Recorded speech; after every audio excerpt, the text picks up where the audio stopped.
The Adventure of the Three Students. In the year 1895, a combination of circumstances, which I shall not pause to enumerate here, led Mr. Sherlock Holmes and myself to one of our great university towns. We remained there for several weeks, and during that time we encountered an incident which I am about to relate, one not overly complex, yet highly instructive. Naturally, any details that might enable the reader to identify the specific college or the identity of the culprit would be misplaced and even offensive. Such a painful scandal might well have been consigned to oblivion without any loss. However, if handled with due discretion, it is worth recording, for it serves to illustrate the remarkable powers of my friend. In my narrative, I shall endeavor to avoid anything that might lead to a guess as to where exactly it happened or who was involved. We were staying at the time in furnished lodgings near the library, where Sherlock Holmes was engaged in research into early English charters. His labors led to results so striking that they may well form the subject of one of my future chronicles. One evening, we were visited by an acquaintance, Mr. Hilton Soames, a tutor of St. Luke's College. Mr. Soames was tall and spare, and had always impressed me as a nervous and excitable man. On this occasion, however, he was quite beside himself, and it was evident that something altogether extraordinary had occurred. "Mr. Holmes," he cried, "can you spare me a few hours of your valuable time? A most unpleasant affair has happened at the college, and believe me, were it not for the fortunate chance of your being in town, I should not have known how to act. I am very busy, and I should prefer not to be distracted from my studies," my friend replied. "I suggest you consult the police." "No, no, my dear sir, that is quite impossible.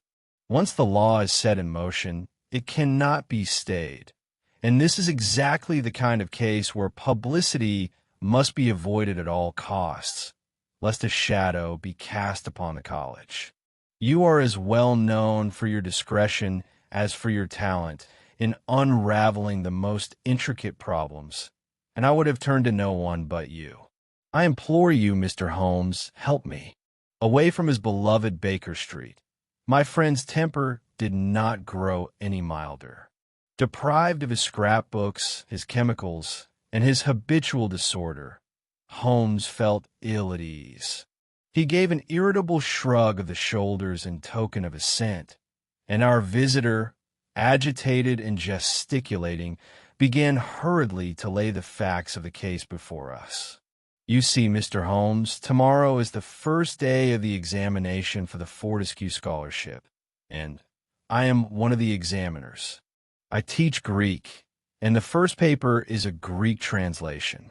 The candidate is given a long passage of an unfamiliar text to translate. This passage is printed at the office, and naturally, if a candidate could prepare it in advance, he would have an immense advantage over his fellows. It is, therefore, essential that the examination papers remain a profound secret. Today, at about 3 o'clock, the proofs of the text arrived from the printers. The task is a half-chapter of Thucydides. I am bound to proofread it with the utmost care. There must not be a single error in the text. By 4:30, the work was not yet finished, but I had promised to take tea with a friend. Upon leaving, I left the proofs upon my desk. I was absent for more than an hour. You're likely aware, Mr. Holmes, of the nature of our doors in the college. Massive oak, lined with green baize on the inside. On my return, I was astonished to see a key in the lock. For a moment, I thought I'd left my own there, but on feeling in my pockets, I found it was already in my possession. The second key, so far as I know, belongs to my servant, Bannister. He has been with me for 10 years, and his honesty is beyond suspicion. As it turned out, it was indeed his key. He had come in to ask if I were ready for tea, and, on leaving, had by an oversight left the key in the door. Bannister, it seems, entered a few minutes after my departure. At any other time, I should have thought nothing of his forgetfulness, but on this day, it has proved most disastrous for me. The moment I looked at my writing table, I realized that someone had been rummaging through my papers. The proofs were on 3 long slips. When I left, they were together. Now, I found one on the floor, another on the small table by the window, and the third where I had left it. Holmes interrupted his guest for the first time. The first page was on the floor, the second by the window, and the third on the desk. Precisely, Mr. Holmes. It is amazing. How could you possibly have known? Pray continue your narrative. It is most interesting. For a moment it occurred to me that Bannister had taken an unpardonable liberty by looking at my papers. But he categorically denies it, and I believe him. The alternative is that someone passing by noticed the key in the door and, knowing I was out, decided to steal a look at the examination paper. A large sum of money is at stake. The scholarship is a very valuable one, and an unprincipled man might well take a risk to secure such an advantage. Bannister was utterly distraught. He very nearly fainted when it became clear that the proofs had been tampered with. I gave him a little brandy, and he collapsed into a chair, exhausted, while I examined the room. Beyond the scattered papers, I soon discovered other traces of the uninvited guest. On the small table by the window lay some pencil shavings. There, too, I found a broken tip of a lead. Clearly, the scoundrel had been copying the text in the greatest haste, broke his pencil, and was forced to sharpen it. Excellent, Holmes remarked. The narrative was capturing his interest more and more. His good spirits were evidently returning. You have been fortunate. That is not all. My writing table is new, covered with fine red leather. Bannister and I are prepared to swear that the surface was perfectly smooth, without a single blemish. Yet now, I found a cut upon it about 3 inches long. Not a mere scratch, but a distinct cut. Furthermore, I discovered a small ball of dark putty or clay upon the table, speckled with tiny crumbs that look like sawdust. I am convinced these marks were left by the person who meddled with the papers. No footprints or other clues pointing to the intruder remained on the floor. I should have quite lost my head had I not fortunately remembered that you were in town, and so I decided to turn to you. I implore you, Mr. Holmes, help me. We must find this man at all costs. Otherwise, the examination must be postponed until new papers are prepared. But that would require explanations, and a scandal would be inevitable, casting a shadow not only on the college, but upon the entire university. My sole desire is to avoid any public outcry. I shall be happy to look into the matter and assist you, said Holmes, rising and donning his overcoat. The case is a curious one. Has anyone visited you since you received the proofs? Yes, Daulat Ras, an Indian student. He lives on the same staircase and came by to inquire about some detail regarding the exams. Is he also a candidate? He is. Were the proofs lying on the desk? As far as I recall, they were rolled up. But was it evident they were proofs? Quite possibly. Was no one else in your room? No one. Did anyone know the proofs were being sent to you? Only the printer. And your servant, Bannister? Certainly not. No one knew. Where is Bannister now? He remained in the chair in my study. I hurried to you at once, and he was so overcome that he could not move. Did you leave the door unlocked? I locked the papers in a drawer.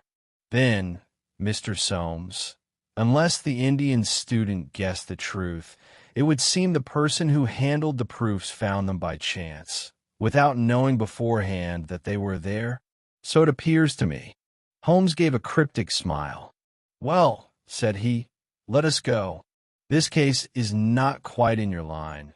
Watson, it is a matter for thought rather than action. But come along if you wish." "Mr. Soames, I am at your service." The low window of our friend's sitting room, long and fashioned with lattice leaden panes, looked out upon the ancient, lichen-covered courtyard of the college. Beyond a Gothic doorway lay a stone staircase with worn steps. The tutor's rooms were on the ground floor. Above him lived 3 students, their rooms situated one above the other. It was twilight when we arrived. Holmes paused and looked intently at the window. Then he stepped close to it, stood on tiptoe, and craning his neck, peered into the room. He evidently entered by the door. The window does not open, save for that small casement, our scholarly guide informed us. "Indeed," Holmes remarked, and with a singular smile, he glanced at our companion. "Well, if there is nothing to be learned here, let us go inside." The host unlocked the door and let us in. We stood upon the threshold while Holmes began a meticulous examination of the carpet. "No traces, I fear," said he. "In such dry weather, one could hardly expect them. Your servant has likely recovered by now. You say he was still in the chair when you left." "In which one?" "In that one, by the window." "I see, near that small table. Now come in, both of you. I have finished with the carpet. Let us proceed to the table." It is not difficult to deduce what occurred. Someone entered the room and began to carry the proofs, sheet by sheet, from the writing desk to the small table by the window, for from there he could watch the courtyard in case you appeared, and thus make his escape in good time. He could not have seen me, Soames interposed, for I entered through the side gate. "Aha! Capital!" Holmes cried. But be that as it may, it was with that intent that he established himself with the proofs by the window. "Show me the 3 slips. No finger marks, not one." Well, first he carried this one over and copied it. How long would that take him, using abbreviations? A quarter of an hour, at the very least. Then he tossed it down and seized the next. He had reached the middle of it when you returned, and he was forced to make a hurried retreat. He was in such a haste that he had no time to replace the papers or conceal his traces. Did you, by any chance, hear a hurried step upon the stairs as you entered from the hall? I think not. So, then our unknown friend was feverishly copying the proofs of the window, broke his pencil, and was compelled, as you see, to sharpen it again. This is most suggestive, Watson. The pencil was not an ordinary one. It was of unusual size, with a soft lead. The outer color was dark blue. The maker's name was printed upon it in silver letters, and the remaining fragment is not more than 1.5 inches long. Find such a pencil, Mr. Soames, and you have your man. If I add that he possesses a large and very blunt knife, you have an additional clue. Mr. Soames seemed somewhat overwhelmed by this flood of information. "I follow your reasoning," said he. "But how, may I ask, did you arrive at the length of the pencil?" Holmes held out a small chip of wood with the letters in upon it, where the paint had flaked away. "Is it clear now?" "No. I fear that even now it is not quite. I see, Watson, that I have always been unjust to you. It appears there are others of your kind. What do these letters in signify? As is well known, Johann Faber is the most common maker. Therefore, these letters are the termination of the manufacturer's name." He tilted the little table so that the electric light fell full upon it.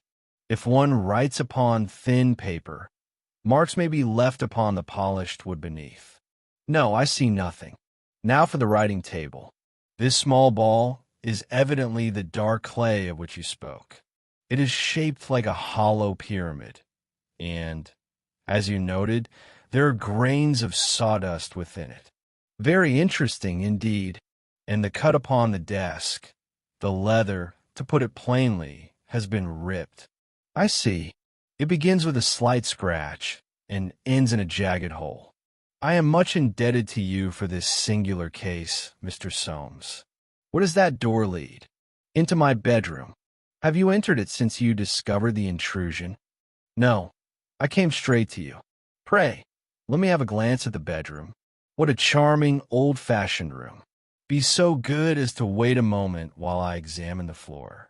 No, I see nothing of interest. And what is behind this curtain? I see, clothes are hung there. Should anyone be compelled to hide in this room, he would surely take refuge here. The bed is too low and the wardrobe too narrow. There is no one here now, of course. Holmes took the curtain in his hand, and his sudden tension and wary attitude showed that he was prepared for any contingency. He whisked it back, but we saw nothing there save for a few suits of clothes.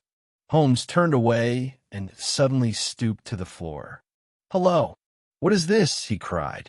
On the floor lay another small pyramid of that same dark, tenacious substance as we had seen upon the writing table.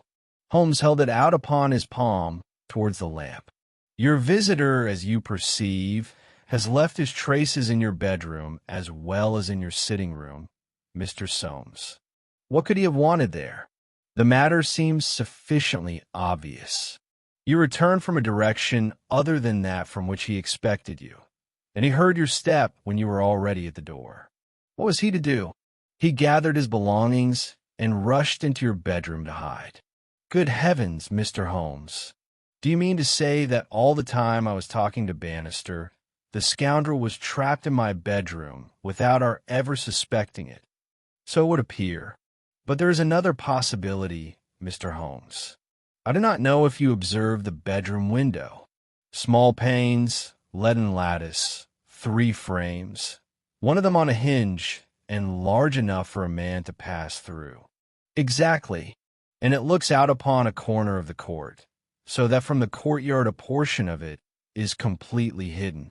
The intruder might have climbed into the bedroom, left his marks behind the curtain, passed into the sitting room, and finally, finding the door unlocked, made his escape that way." Holmes shook his head impatiently. "Let us maintain a common-sense view," said he. "As I understand your statement, 3 students use this staircase and must pass your door." "Yes, there are 3. And all of them are taking this examination?" "They are.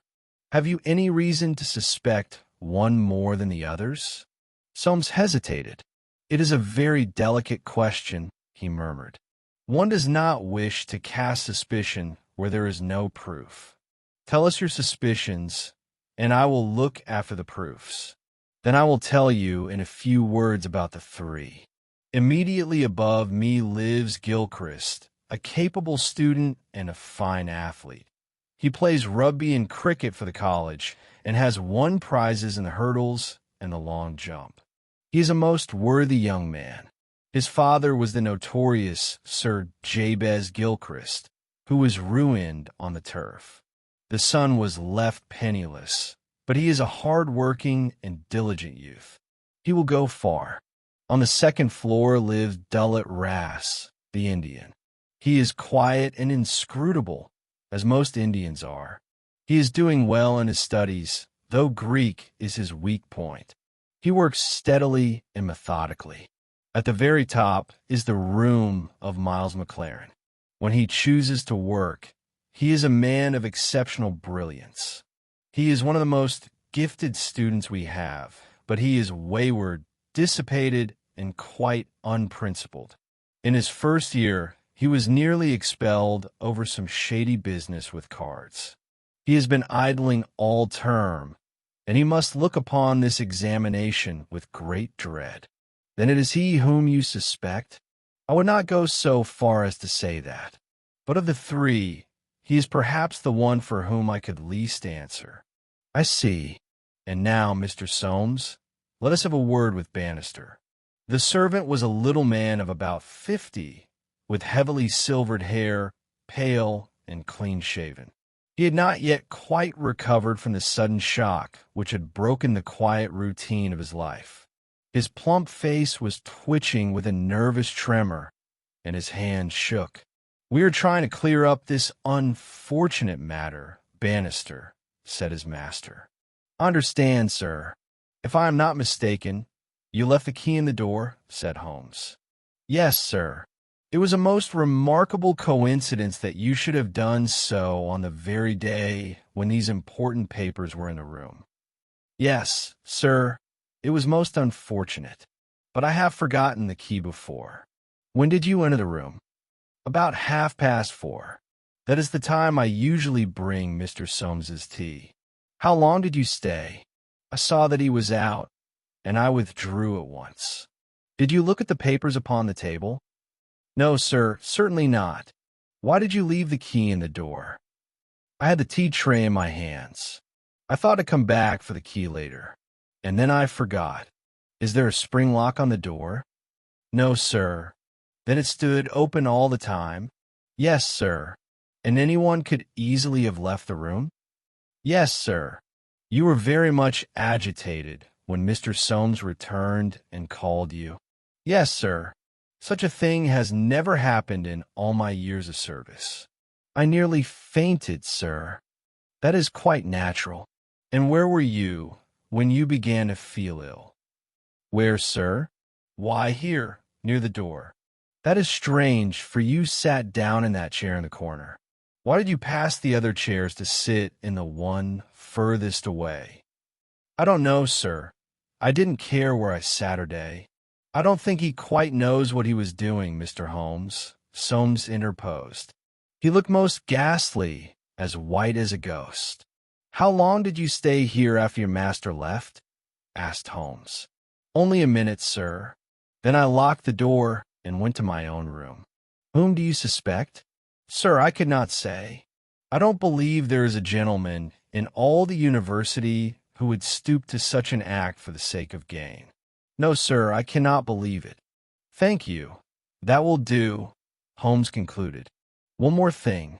Have you mentioned this trouble to any of the 3 gentlemen whom you attend?" "No, sir, not a word."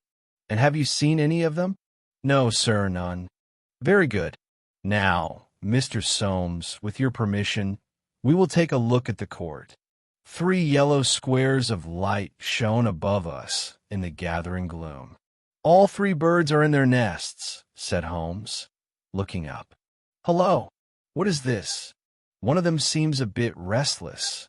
He was referring to the Indian, whose dark silhouette suddenly appeared against the blind. The student was pacing rapidly back and forth in his room. "I should like to have a look at them," said Holmes. "Can that be managed?" "Nothing easier," Soames replied. "Our rooms are the most ancient in the college, and it is not unusual for visitors to wish to see them. Come, I will guide you myself. Please do not mention any names." Holmes requested as we knocked at Gilchrist's door. A tall, slim, fair-haired young man opened to us and, hearing the object of our visit, invited us in. The room was indeed a remarkable specimen of medieval interior. Holmes was so captivated by one detail that he insisted on sketching it in his notebook. In doing so, he broke his pencil and was obliged to borrow another from our host, and eventually even asked for the use of a penknife.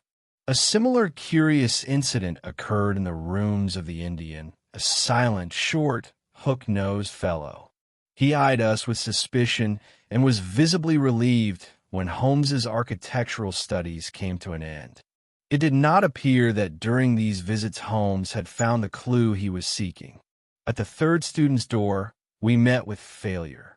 When we knocked, he refused to open and, moreover, broke into a torrent of abuse. "I don't care who you are. Go to the devil," came a surly voice from behind the door. "I have an exam tomorrow, and I won't be interrupted." Our guide flushed with indignation. "Rough-mannered fellow," he muttered as we descended the stairs. Of course, he could not know it was I who knocked. but still his conduct is most ungentlemanly and, under the circumstances, highly suspicious." Holmes's reaction was somewhat unusual. "Can you tell me his exact height?" he asked. "To tell the truth, Mr. Holmes, I cannot. He is taller than the Indian, but not so tall as Gilchrist. Something about 5 feet 6 inches, perhaps." "That is very important," said Holmes. "And now, Mr. Soames, allow me to wish you good night." Our guide cried out in dismay and alarm. "Good heavens, Mr. Holmes, you surely won't leave me at such a moment.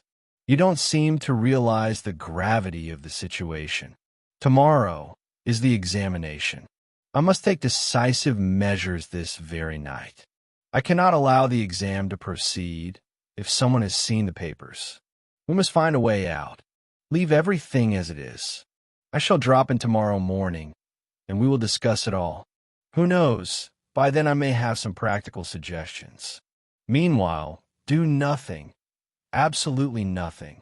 Very well, Mr. Holmes. And be quite at ease. We shall certainly find a way. I shall take this ball of black clay with me, as well as the pencil shavings. Goodbye." As we stepped out into the darkness of the court, we looked up at the windows again. The Indian was still pacing. The others were not to be seen. "Well, Watson, what do you make of it?" Holmes asked when we were in the street. "It's quite like a parlor game. The 3-card trick, is it not? Here are your 3. You must pick one. Which is your man?" "The foul-mouthed fellow on the top floor. He has the worst reputation. But the Indian is also very suspicious." "Why does he pace about like that?" "Oh, that means nothing. Many people pace when they're learning something by heart." He looked at us very unpleasantly. "So would you, if a crowd of idle sightseers burst in upon you on the eve of a difficult examination. No, there's nothing extraordinary in that. The pencils and knives are all in order, too. No, my thoughts are running upon quite a different person." "Who?" "Bannister, the servant. He is somehow mixed up in this business. He struck me as a perfectly honest man. So he did to me. That is the puzzling part. Why should a perfectly honest man? Here is a large stationer's. We shall begin our research here." There were only 4 stationers of any consequence in the town, and at each Holmes produced his pencil shavings and asked if such a pencil could be purchased. At each, he was told that such a pencil could be ordered, but that it was of an unusual size and seldom kept in stock. My friend did not seem particularly discouraged by this failure. He merely shrugged his shoulders with a whimsical resignation. "It has failed, my dear Watson. The most promising and decisive clue has come to nothing. Yet, to tell the truth, I am confident that we can settle the matter without it. Good heavens! It is nearly 9, my friend, and I recall our landlady mentioning something about green peas at 7:30. See to it, Watson, that your fondness for tobacco and your wretched habit of being forever late for dinner do not get you turned out of these lodgings, and me along with you. That would be most inconvenient, at least until we have solved this singular business of the nervous tutor, the distracted servant, and the 3 industrious students." Holmes did not return to the matter again that day, though after our belated dinner, he sat for a long while in deep thought. At 8 the next morning, just as I had finished my dressing, he entered my room. "Well, Watson," said he, "it is time to set out for St. Luke's. Can you manage for once without your breakfast?" "Certainly. Soames will be upon pins and needles until we arrive." "Have you good news for him?" "I think so." "You have solved the problem?" "Yes, my dear Watson, I have solved it." "Surely you haven't found fresh evidence?" "Indeed I have. I was up at the break of day, at 6 o'clock, and my early rising was not in vain. I have been tramping the neighborhood for 2 hours, covering no less than 5 miles. And now, look at this." He held out his hand. Upon his palm lay 3 little pyramids of greasy black clay. But Holmes, you had only 2 yesterday. The third was added this morning. It follows that the first and second have the same origin as the third. Does it not, Watson? Come, let us put an end to the sufferings of our friend Soames. We found the unfortunate tutor in a truly pitiable state. In a few hours, the examination was to begin, and he was still torn as to his course of action, whether to make the matter public or to allow the culprit to compete for so valuable a prize. He was pacing about in a fever of agitation and rushed towards Holmes with outstretched hands. "Thank God you have come. I feared you had despaired and decided to abandon the case. Now, what am I to do? Shall the examination proceed?" "By all means." "And the scoundrel?" "He will not compete." "Then you know who he is?" "I believe I do. And so that this affair may not become public, we shall hold a little court-martial of our own. Sit there, if you please, Soames. Watson, you hear? I shall take the armchair in the center. I think we look sufficiently imposing to strike terror into a guilty heart. Pray, ring for the servant." Bannister entered, but at the sight of our judicial array, he shrank back in amazement and fear. "Close the door, Bannister," said Holmes. "Now, tell us the whole truth about yesterday's business." The servant's face changed. "I have told you everything, sir. Have you nothing to add?" "Nothing, sir." "Well, then, I must put some suggestions before you. When you sat down in that chair yesterday, was it not to hide some object which might have betrayed the intruder?" Bannister turned as white as a sheet. "No, no, sir, nothing of the sort. It is but a suggestion," Holmes said in his most silky tones. "I confess I cannot prove it, but it seems highly probable, for the moment Mr. Soames was out of the room, you released the man who was hiding in the bedroom." Bannister licked his dry lips. "There was no one there, sir." "I am sorry to hear it, Bannister. Up to this point you may have spoken the truth, but now you have certainly told a lie." The servant's face set in an expression of sullen obstinacy. "There was no one there, sir." "Is that so, Bannister?" "Yes, sir, no one." "In that case, you can give us no further information. Pray, do not leave the room. Stand there by the bedroom door. Now, Soames, I must ask a favor of you. Will you be so good as to go up to Gilchrist and ask him to step down here?" A moment later the tutor returned with his student. He was a fine figure of a man, tall, lithe, and supple, with a springing step and a pleasant, open face. His troubled blue eyes glanced at each of us, finally resting with an expression of stark terror upon Bannister in the corner. "Close the door," said Holmes. "Now, Mr. Gilchrist, we are all quite alone here, and no one will ever hear a word of what passes between us. We can afford to be perfectly frank. Tell us, Mr. Gilchrist, how you, an honest man, could ever have come to commit such an act as you did yesterday." The unfortunate young man recoiled and cast a look of reproach at Bannister. "Oh, no, Mr. Gilchrist, I never said a word." "Not a single word," cried the servant.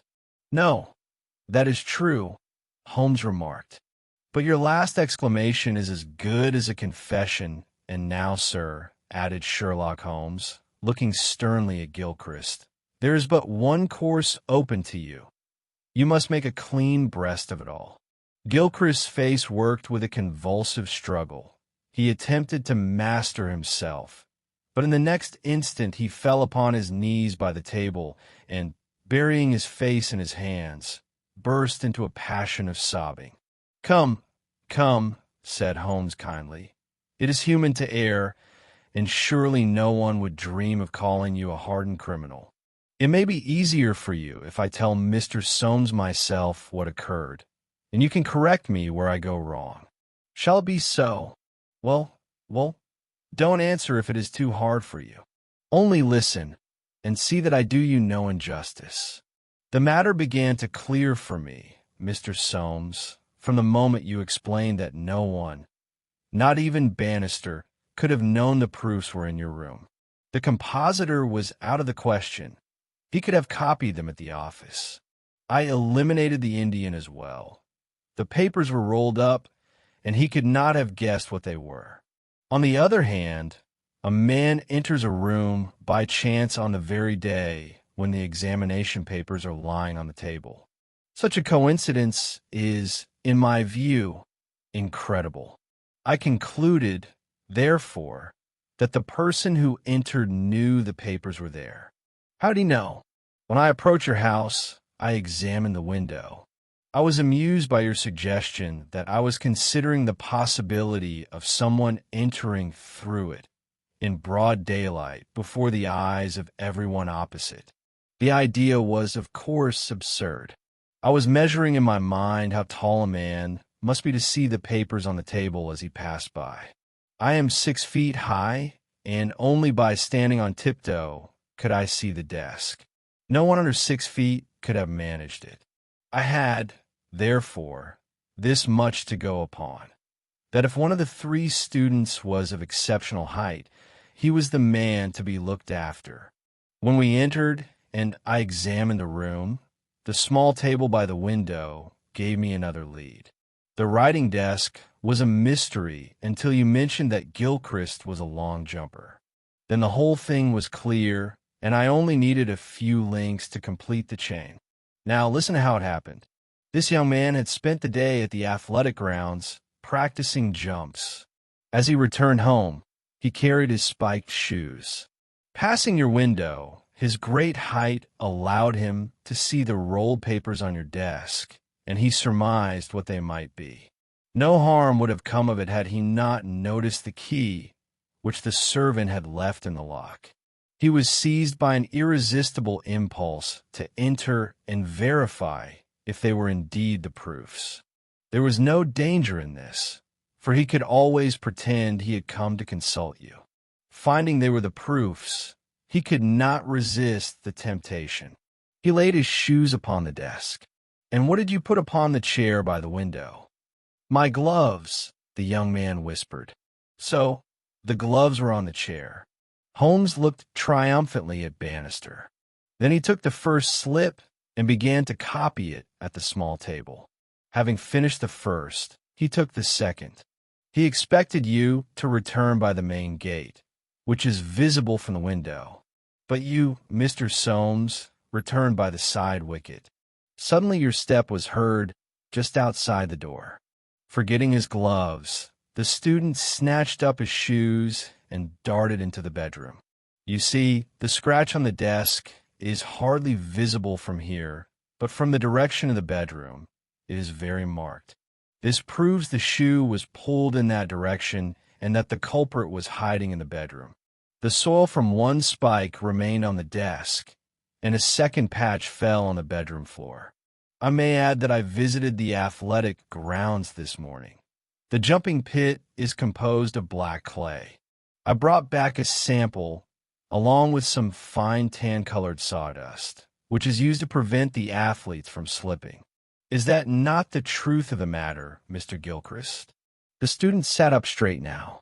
Yes, sir, it is the truth, he said. Good heavens, have you nothing more to say? Cried Soames. I have, sir, but I am so shaken by this shameful exposure. I have not slept all night, and at dawn, Mr. Soames, I wrote you a letter. It was before I knew that I had been discovered. Here it is, sir. I have decided not to sit for the examination. I have had an offer of a commission in the Rhodesian police, and I leave for South Africa in a few days. I am very glad that you did not intend to profit by your dishonest act, said Soames. But what was it that changed your mind? Gilchrist pointed to Bannister. It was he who set me on the right path. Now, Bannister, said Holmes, it is clear from my story that only you could have let this young man out. For Mr. Soames left you alone, and on leaving, you were supposed to lock the door. Escape by the window was, as we have seen, impossible. Will you not tell us the last unwritten page of this story and explain your motives? It is very simple, sir, if you but know the facts. But to guess them is impossible, even for a mind like yours. In my time, sir, I was butler to Sir Jabez Gilchrist, this young gentleman's father. When Sir Jabez was ruined, I came here to the college as a servant, but I never forgot my old master, who had fallen on hard times. For the sake of old days, I did what I could for his son. Well, sir, when Mr. Soames raised the alarm yesterday, I ran into the study, and there, upon the chair, I saw Mr. Gilchrist's yellow gloves. I knew them at once, and I understood everything. If Mr. Soames saw them, all was lost. Half dead with fear, I sank into that very chair and never moved until Mr. Soames had gone to fetch you. Then my young master came out from the bedroom and confessed it all to me.